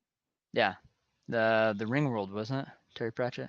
I think, didn't he have the turtle thing? I never read any of his Yeah. novels. I had a hard time getting to them too. People love him so much, and I am having a hard time reading him as well. Don't know. I have a hard Yeah. time reading anything like other than nonfiction. I really He, enjoy like anthropological studies. So maybe they need to like turn his fiction into a study on humanity, and I'll be all about it. yeah. No, I mean, we've got, Terry Goodkind, Terry Brooks. They're kind of pigeonholed in a way to, Yeah. with Terry Brooks, Well, the it interesting can thing only about do Terry Brooks is, Shannara. yeah, with his Shannara novel, he wrote like this cool new series. It took place in a modern world with a female protagonist that actually was a prequel to Shannara. Yeah. I mean, how interesting is that? I mean, he was able to do something different, but at the same time, it's the exact same story going forward. Yeah. But at the same time, that connected because we knew that Shannara was in a post-apocalyptic world where a big war happened and now everything's changed, and that's where we have that. So I think that's why that book worked, because it was still it was before that, and we're like, okay, this is, we can accept this. But if he had just written something else and it wasn't part of that world, I think it wouldn't have succeeded, Yeah, because probably not. People want everyone is that. so used to that and wanting that. You mentioned, what's it called? Orson Scott Card, Ender's Game. Yeah.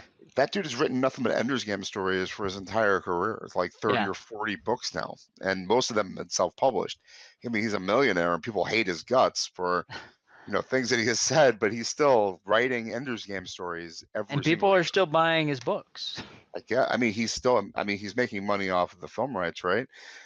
If they Well, hadn't yeah. cast Harrison Ford, if they had picked a better guy, maybe like a Ricky Gervais in that role of the commander or somebody like you could just tell is not going to make it Hmm. at the end of the story. I mean, that'd been better. Harrison Ford doesn't lose, right? Yeah. You don't doubt Harrison Ford's going to end up, crawling up back onto the airplane after jumping out. He's Yeah. going to work it out. This was the wrong part for him, or that was the wrong actor for that part. Well, I mean, they got Harrison Ford because that attracts people. I mean, it makes sense why they did it. But Yeah, you're right. exactly. It was definitely wrong casting. What doesn't make any sense to me is why he wants to be that character, but he doesn't want to be Han Solo. I mean, I don't understand the logic. He's like, you know what? Kill Han Solo in the second movie. I don't want to be in the third movie. No, I don't want to be in the next dude, come on. This character created your whole career, and Yeah. you'd rather be like the random co-star of Ender Games.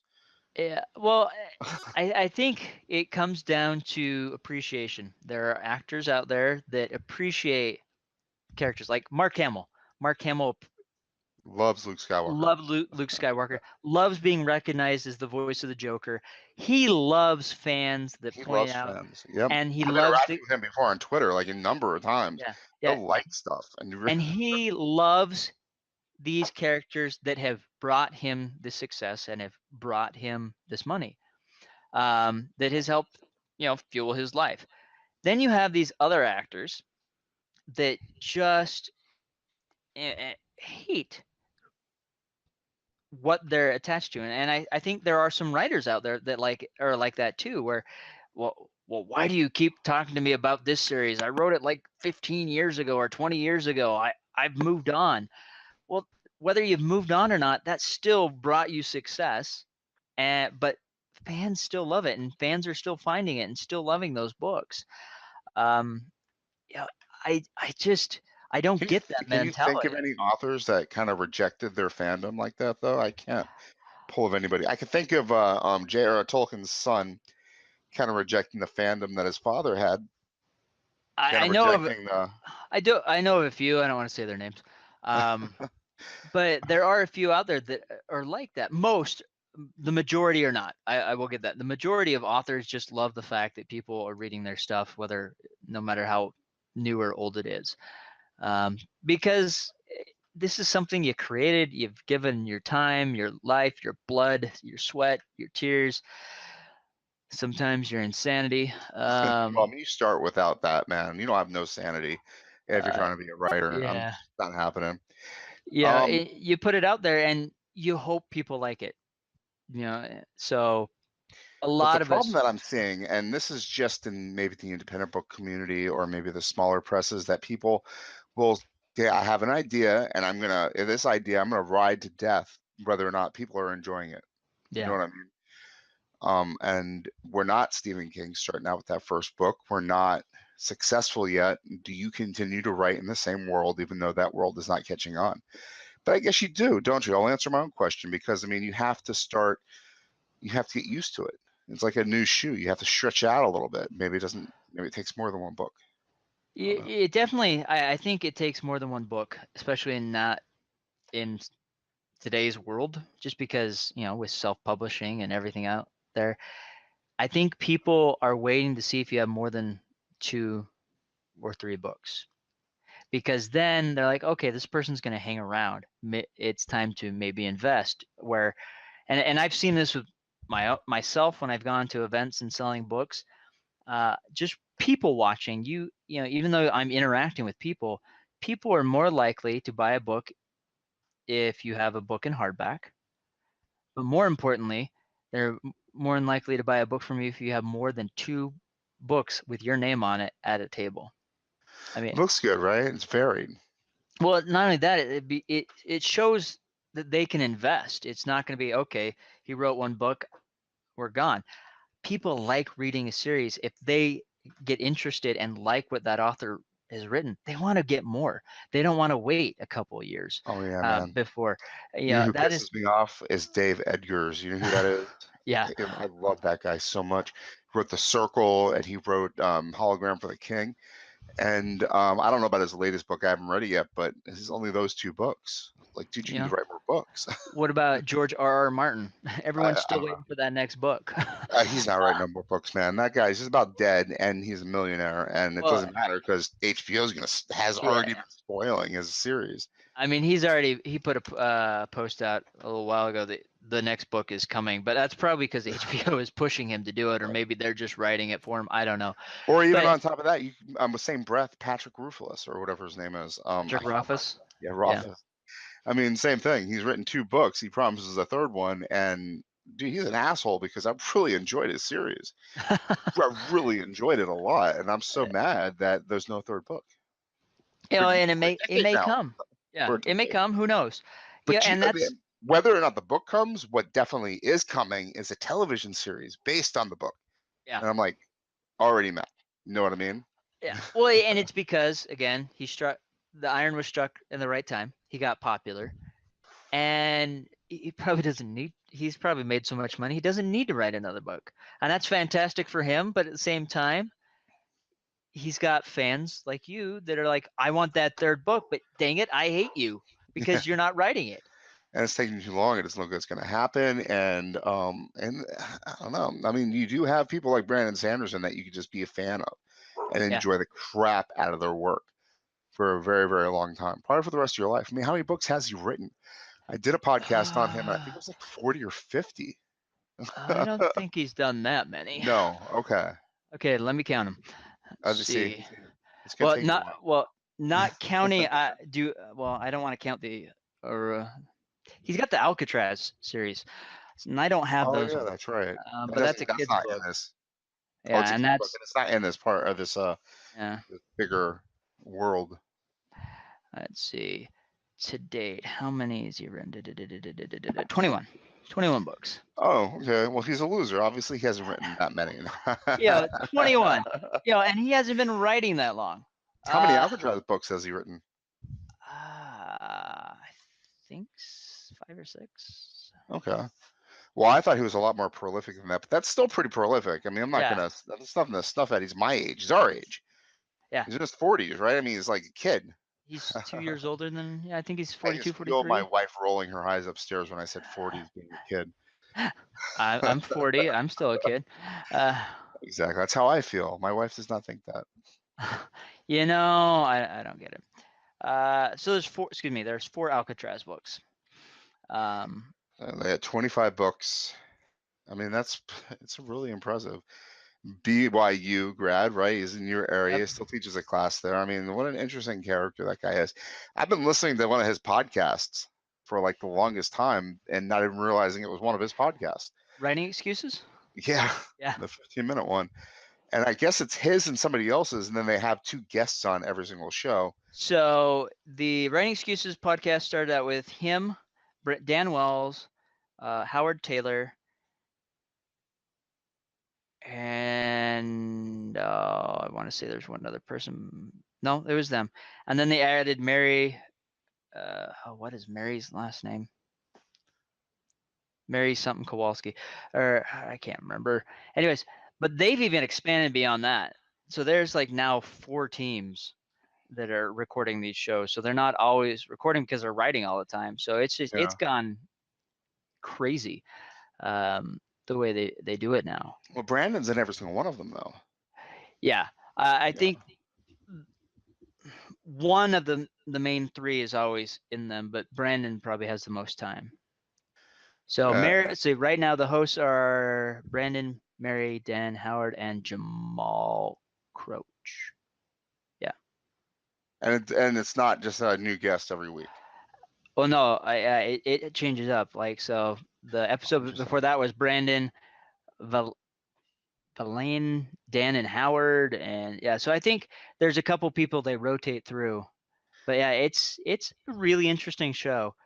I would like to see the nuts and bolts of it, how they set up the production, because I know they're not in the same room. They have to be all over the country, so it has to be kind of like this. And they're so No, at 17. They're actually they actually record in the same room. Really, they're all Utilian or Utalian. So, what do you consider yourselves? I think it depends. So Brandon has an office, and so it's basically a house that he has bought that has been changed over to there. And I know that they come together. So like if there's an event, like if they're at a convention together, they'll all record at that time.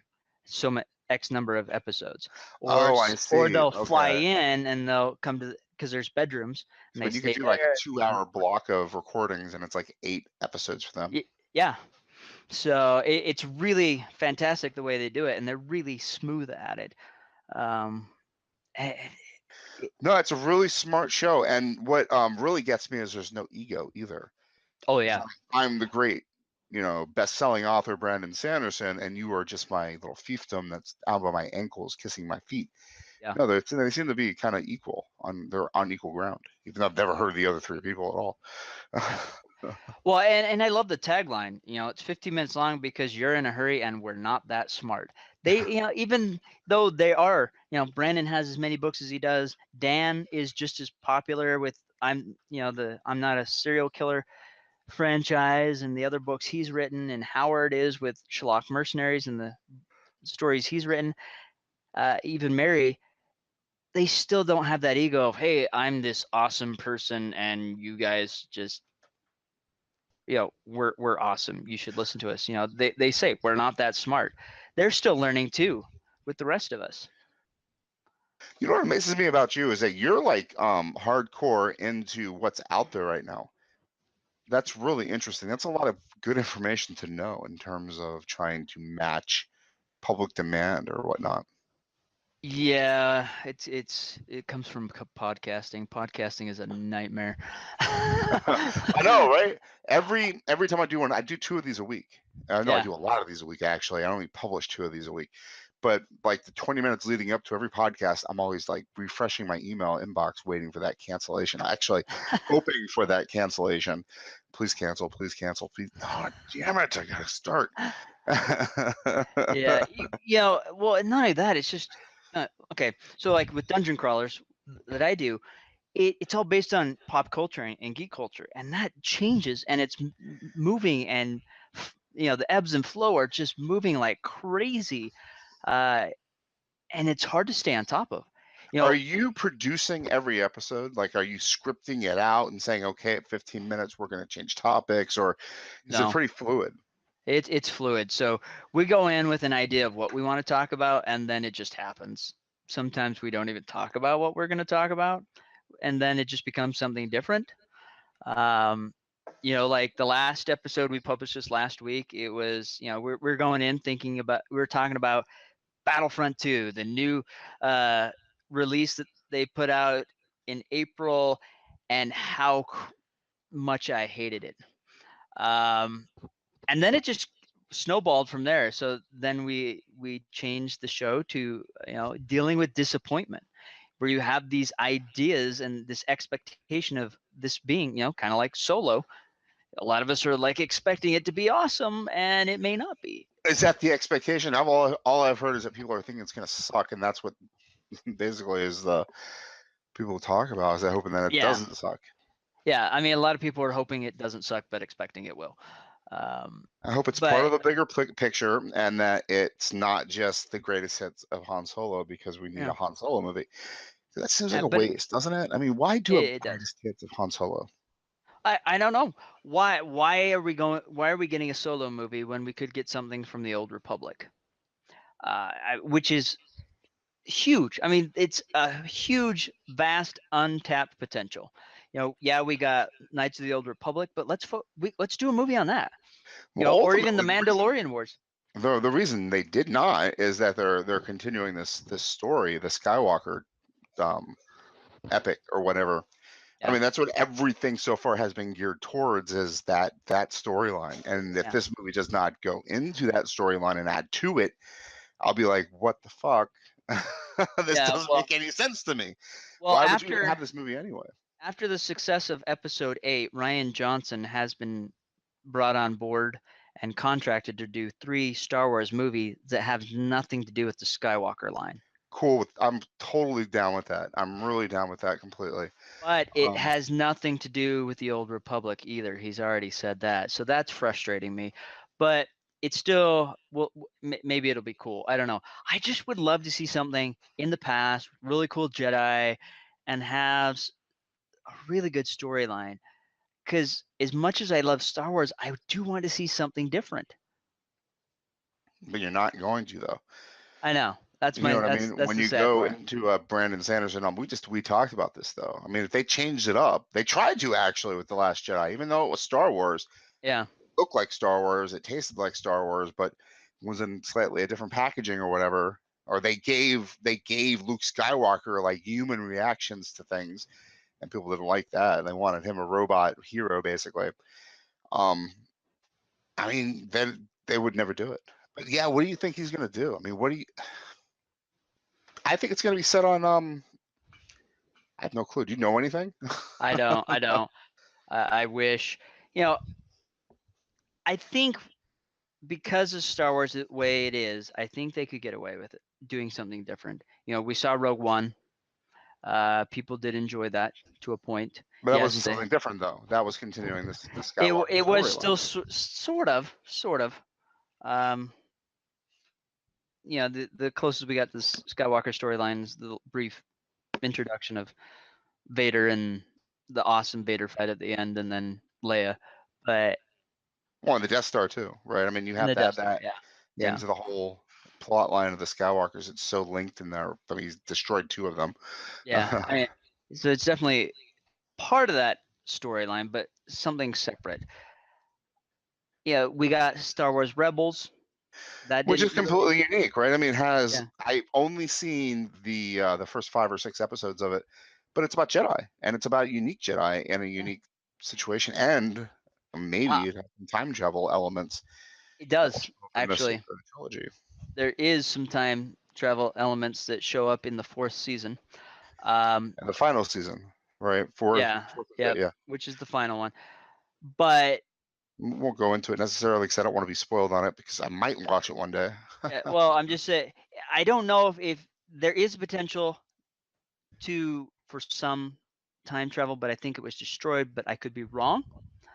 But because of that, there was some things that changed, and they may have changed those things so that a certain character shows up in episode 9. Because we lost Carrie Fisher, which the original storyline is she was supposed to be there to face down Kylo Ren. But now that she's gone, which, yeah, I don't know. I don't know what they're gonna do. It's They're gonna gonna have be to do Han something. Solo. He's gonna Well, show up. I don't know Yeah, how they could bring him back. I know, they're gonna bookend Solo with two scenes. The first scene is gonna be old Han Solo floating in space, all Mary Poppins style, and the last scene of the movie is gonna be him on the Mandalorian Boba Fett craft. nice He'll be on reviving Slave him. 1 or Slave And 2. then Yeah, the next Star Wars story is gonna be Boba Fett's. yeah. I don't know. That would be interesting. I don't want Han Solo to be dead necessarily. I thought, what a stupid way to. I did not like The Force Awakens. It had a lot of great elements to it, but it did not sit very well with me. And Yeah, well, it was all Han Solo's fault. yeah. I these new movies, I think they don't sit well with us because we've idolized these characters, and again, I really like the fact that's one of the things I've always liked about Han Solo is he has faults. He screws up a lot, Yeah, but he's lucky. He somehow, even though he screws up, gets by on this through the skin of his teeth. This time he didn't, but he could have left, but he didn't. He went out there knowing that was going to be the end. it's interesting. I'm really looking forward to. It's this year, right? December. No, so 9 comes out next year. I hate waiting.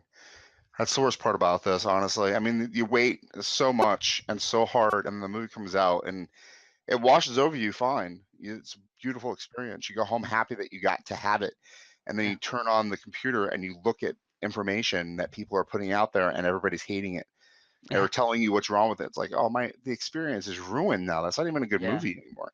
And they do it with Star Wars too, right? Back in the Yeah. 70s when we watched that for the first time, we were walking out of that movie theater just as in love with Star Wars as we are with any of these movies that we see. Yeah. But the difference is we got to live with it for years and years, loving it, and everybody else loving it around us, and not telling us Well, what's wrong with it. yeah, and that's the one downside to the internet and social media now. Right? We are getting bombarded daily by everyone's thoughts, and if your thought is different, then you get attacked, and Oh my God, forget about it. it's horrible. I mean, even posts, reviews on books, you get one person on there that just rails on a book, and it really stalls things, even though everyone else is saying fantastic things about it. Now everyone has to question. But at the same time, if you have a book that there's nothing but positive reviews, people then get weary because, well, why isn't there a negative review? It's just weird. Instead of just, Amazon's such a unique animal. I mean, now, I've had this opportunity to talk to so many authors. When I look at an Amazon page, I immediately go to the reviews, right? And I look at the number of reviews that there are, and then I look at the quality of the reviews. And the one thing I look for is what is it called? Verified purchaser, Mhm. right? And I started adding those up, and I'm like, okay, legit people are buying this book, and legit people are saying good things about this book. What do the bad reviews say? Oh, well, it didn't show up when Amazon said it was going to show up, or the ink on page 277 ran or something along those lines. Oh, it's not the fault of the author. Yeah. Grammar problems. I mean, that's the worst thing to read in the review. It's like, I mean, that's like, doesn't matter, right? You miss your commas up and people are going to notice that. And nobody's going to make any comments about your characters or your plot. It's all Yeah. about the grammar. Well, and not only that, just publishing now, I think what the standard is there can be 5% errors. Well, what is acceptable is 5% errors in your entire manuscript. Yeah, I don't know. A guy You know, said one in every 10,000 words. I'm like, oh my yeah, God. well, That's one it's every even 50 pages, basically. so it's even more than that. So let's take example from mine. It was 120,000 words. Let's say you have 140 errors that you find in there. That's still acceptable. That's only 2%. That's if you find those errors. I mean, those things Yeah, are and hidden that's at that point. if you find that. Sometimes you're right. It could be there was a comma not in the right place. It could be that maybe two characters were transposed, or maybe in the case it could be the ink just happened to bleed a little bit. Yeah. You know, those are things that you can't really control, and sometimes they are missed. I mean, we have humans looking over this, and it's not perfect, to Hmm. be It's honest. really a shame. As the author, you think that you would notice the mistakes because I mean they're there, but they become invisible, and the Oh, people they who are do. reading them the same thing. I mean, I think the worst it could be is if your story's good. Yeah. People get captivated by it, and then they're going to skip all types of errors because they're not really paying attention for them anymore. Yeah, and I think that's the key. You got to have the story that pulls you through. You know, me as an author, when I've flat out said I can't proofread my own stuff Yeah, because yeah. I know the story so intimately. My brain is auto-correcting, and I don't even see the errors. I've been sending a bunch of short fiction out for the last year or so, and regard every single story that I send out, it seems like I do this.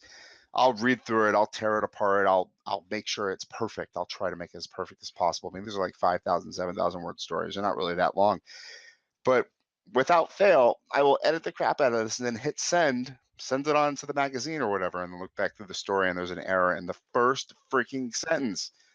This happened like 3 or 4 times where there was a freaking typo right there in the Yeah. first sentence of the story. Well, it your brain just auto corrects it because it knows the story so well. It's like, oh nope, that's not right. It's supposed to be that. Adding words, I mean, our brains are like trying to set us up for failure. Yeah. Um, well, we are sitting at an hour and 37 minutes, and this has been a miraculous conversation. In fact, I think every time that we've had a conversation, it's been really effortless, Yeah. and I really appreciate that. That's how I am with my podcast. So I guess I'm just a natural at talking. I don't Well, know. there you go. You picked the right field to be in. And what do we have? Your novel has been submitted to the publisher. You have a year to wait on that. What projects Yep. are you working on right now, like writing wise? So Shadow Names actually is a month from today. You know, from our recording today, it will be out for a year. It'll be its year anniversary. There is a short story anthology that I wrote in called Valcoria Awakenings. It's only in ebook right now. It's available on Amazon. It's a great short story collection. I got to play in someone else's sandbox, which is the first time I've done that, and it was That's lots of pretty neat. fun. Not And same characters, so, not same world. You were in somebody else's world completely. yeah, Jason King, an author friend of mine, he wrote the first book in that series, and this book is kind of a gauges the gap between the first book and the second one because there's so much going on. But all of our characters will be showing up in there. So basically, it's a post-apocalyptic world, and these children with special powers are awakening, and each one of them has a unique, different power because they're kind of a different tribe or a different race type situation, and so this is bridging that gap there. So it's lots of fun. Every short story has a different character with a different power. Um, Was that your first time and writing short fiction, mine, or have you written short fiction before? that was actually that was my first fiction. Since then, I've written 2 other stories, and so one will be coming out in another anthology soon. The other one, I'm still waiting to hear back. And then the sequel to The Shadow Above the Flames is at the publisher, and I'm awaiting more information on that. So Cool, man. That sounds awesome. Let's wrap this thing up. Let me just ask a quick question. I mean, in terms of sure. your communication style, you said that's a natural thing, or did you educate yourself? No, so I it mean, was actually, the question literally is, what advice would you give somebody that's trying to improve upon their communication style? and so this is the best thing that I learned is no matter what you say, don't be afraid to say it because there's always going to be someone that's not going to agree with you.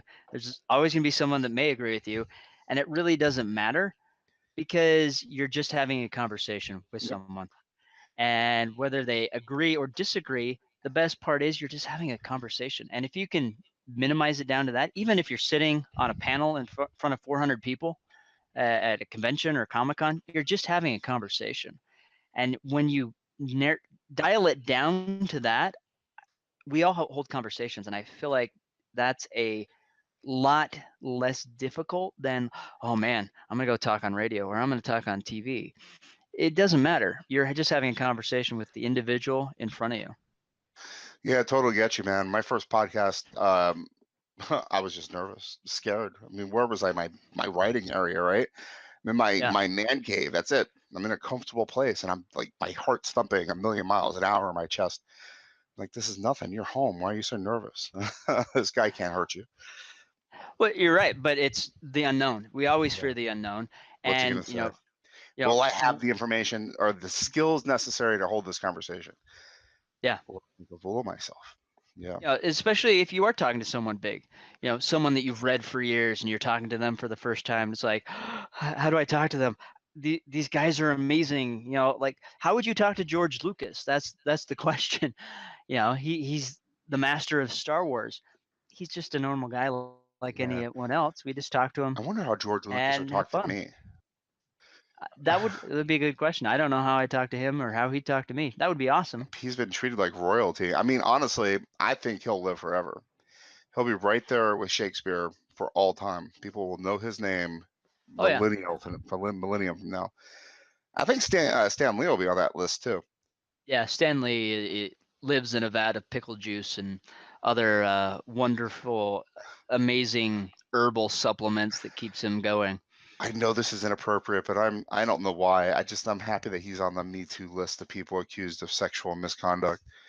Oh, I mean, it's like, dude, you're 98 years old. What are you doing groping people and walking around naked? You know nobody wants to see that, right?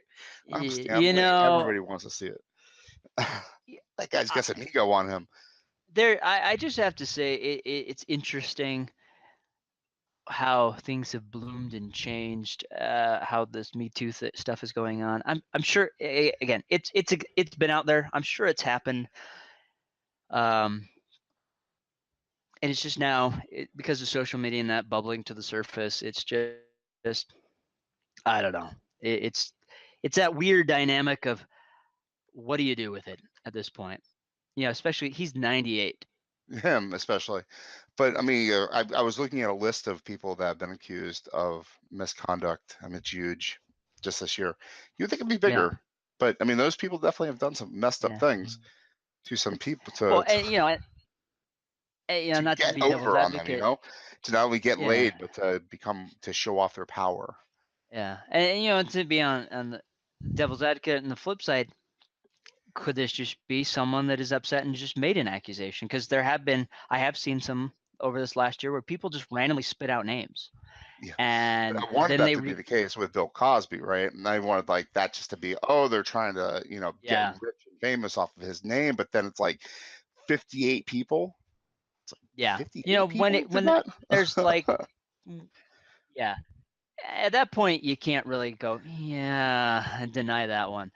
But it's this weird thing where people just want to jump out and get their 15 minutes of fame. But again, I'm not saying that, and again, it's because this is definitely serious. Yeah. And you definitely, those people that did have to, they need to. It's been a serious problem throughout human history too. Yeah, in terms of making women property and treating them like slaves and taking away rights and things like. I mean, I'm watching a documentary on ancient Egypt, and they say something. Women had the right to divorce their husband and own property, and it's like, oh, that's unique to ancient humans that women would have any kind of rights at all. Did you have to mention it in a 12-minute documentary? Yeah. Well, man, and not only that, at the same time, Egyptian women also they had male slaves, and they did all sorts of crazy things to them. Even in ancient Rome, they did that with their slaves and their gladiators, and that they'd have their waves with them. So I mean, it's been on both sides of the fence. Men and women have done it. The only difference is in those cultures it was acceptable at the time. So I mean, obviously, where this is connected to our current administration in the White House and whatever that means exactly. Yeah. I mean, it's caught up some horrible people that definitely did not deserve to hold the positions they had, and I don't think it'll last forever. I don't know exactly what it means for our culture at the end of the day. I mean, are we going to be equal? And that's the goal, right? the thing I hope from all of this that happens is that we learn to respect others, because that's, I mean, only the bottom line. If we respected each other, Each we other. would never have this problem. Yeah. I mean, what man or woman, if you respected them and were polite to them and respected them as an equal and didn't try to do these things, we would not have any of this problem. But again, we're humans, we make mistakes, we screw up, and it's been around for so long that men have been superior or vice versa, women in power. It's just this weird thing. Again, it goes back to that power corrupts thing. And I really think that's what the bottom line is power corrupts. I mean, at the end of the day, though, I mean, we are animals, aren't we? I mean, Yeah. we're doing this thing that propagates our species. It makes it possible for another generation to be around. That's Yeah. power is associated with that control. I mean, what kind of food you have. I mean, it's a very interesting conversation when you look at the whole what we are, what we're doing, and what it means for our future that we want it to stop. Um, I mean, we want the animal nature out. We do not Yeah. want the volatile feelings. We do not want lust. We don't want hate. We don't want violence. We want all that gone. But what does that mean at the end of the day? I mean, one time, it was necessary to have that stuff so we could survive. Yeah. It meant something. I mean, it was important because if you didn't have that predatory instinct to, spread your genes, you were going to die as a person. You weren't Yeah. going to live for the next generation. I mean, it's not as simple as saying, "Oh, you were evil and violent to that woman." There's more going on there than just the surface stuff. I mean, Well, yeah, and then there's other factors that we have, addictions, uh, substance, substances in the body, and so on and so forth. I mean, there's so many things you can say, factor in. But again, I just think if we were just respectful, and at the end of the day, we wouldn't have these problems. yeah, I mean, it's definitely true, and I think things are going to get better. I think honestly, our generation is probably the last analog generation. People who they did not have the option of the internet and this connectivity situation for their Yeah. entirety of their lives. Once our parents die off, and it'll just be us and our children and the children beyond them. We're all just so, I mean, at our fingertips as whatever information that you want. You can connect with complete strangers within seconds. I mean, Yeah. it's such an interesting dynamic to hate people for no other reason than they look different or they can do different things with their body than you can. Yeah. Well, and in the end of the day, they're going to have their own issues as well. I mean, we are moving through this. We will get to a point where things change. Yeah. Just like everything else we faced as humanity. Problem happens, we change it, things evolve. And then this next generation, they're going to have something different, and they're going to have to deal with the social aspects, come with having full access to the internet and what's on there and what they have access to and how to overcome the obstacles that create. I mean, it at this point, kids spend more time with their face and their phone or their tablets and stuff like that than actually going outside and exploring nature. Parents are afraid of the outside, man. Yeah. I'm afraid of the outside too. I have 2 3-year-olds, and I do not want them to leave this house ever. Yeah. Like You know, I'm desperately scared that one time, my son will sneak out the door and just like be gone. Next thing I know, there's no kid no more, and I won't even know what happened. yeah. I But mean, that's like the news media, right? They've told me to be afraid. yeah, and Outside. that's what we've been told. That's what we've been taught, and that's because of the bombardment of the media and stuff like that. So things will change. Stay tuned, guys. We'll give you the instructions you need. Just don't change that channel. A lot of those books, Fahrenheit 4 and what 19, what are 451, 19, 60 something, 50 something. yeah, Fahrenheit 451 and or whatever it's where. I mean, a lot of these things are kind of interesting because they are somewhat accurate. Some things are not there, and it's just we. I mean, at the end of the day, And that's the speculative great thing fiction about these is, books. I mean, what are you trying to do? You're trying to take the temperature of the future when you write a science fiction book. You're trying to find out what the future is going to be like by basing it on what you have nowadays. I talked to this Yep. guy named Matthew Bin. He's a Canadian writer, and his philosophy is science fiction is basically you try to write as far down the block as you could possibly see. And beyond that, you just really can't do anything about it. It's all speculation. Yep. No, I agree. um, So, man, second question. We're moving through Yes. these very slowly tonight. Um, second question is probably the hardest one left. And that's basically, what are you reading, man? I got to know what's on your night table, what's in your Kindle. What do you recommend people pick up? So I'm reading, oh man, what am I rereading? I just finished rereading Ready Player One. Oh, you I went and saw the movie Did and you then see had the to, movie? Did you like it? yeah, had to move. I enjoyed the movie. I actually enjoyed the movie a lot better than the book.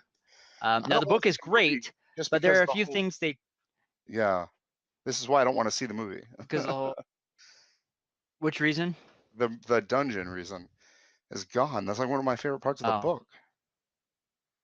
yeah, but it was good. It was still good. The book was amazing. I really enjoyed the way Uh, that was written. And there's some people have been complaining about the book being kind of trite and not balanced well, and I just did not yeah, notice that reading. I thought it was a one-day read, and yeah, I mean, I'm addicted to that feeling of not being able to put out a book. I want it, and I had that then. I just couldn't stop reading it. It's a good book. What else are you reading? yeah. So I reread that. What was the other one I read? I'm just looking at my shelves because I'm trying to remember which ones I just read. I read just recently by Erica Lewis, which is a fantastic book. And then the other one I finished up was Wolf's Empire. It's actually written by Claudia Christian and Morgan Grant Buchanan. Claudia Christian was one of the actresses on Babylon 5. Oh, So that interesting. one's really cool. It's science fiction, but it's kind of based off of the fact that Rome never died. And it grew to the point where they finally had to expand out in space and they've colonized different planets. So there is a single planet that's the Colosseum. It's just nothing but That's gladiators. so cool. I love what if histories, but this is more like a what if future, right? I Yeah. love it. That's really good stuff. All right. So last question is basically, where can people find you to interact on the internet? So they can find me on my website, which is dragonsfate.com. They can find me on Facebook, which is at Daniel Swenson, as well as my Twitter, which is the same, or even on Instagram. I'm on there as well. So, and it's the same. Perfect. It's pretty Man, simple. thank you so much. This was fantastic as usual. And I think it goes without being said that I'm going to ask you to come back on in the future. So be prepared for that. No problem. I'd be glad to come back. Excellent, man. You have a great rest of your weekend. We'll talk again soon. All right. We'll see you later. All right, man. Bye.